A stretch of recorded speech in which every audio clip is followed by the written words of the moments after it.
إن المتقين في جنات ونعيم فاكهين بما آتاهم ربهم ووقاهم ربهم عذاب الجحيم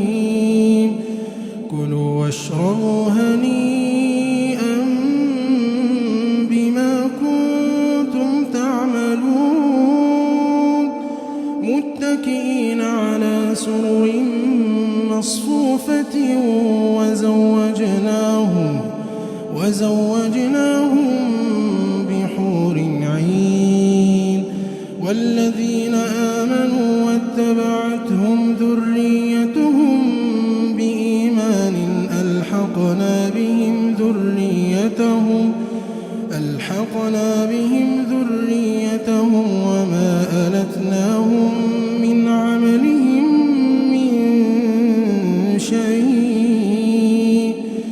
كل امرئ بما كسب رهين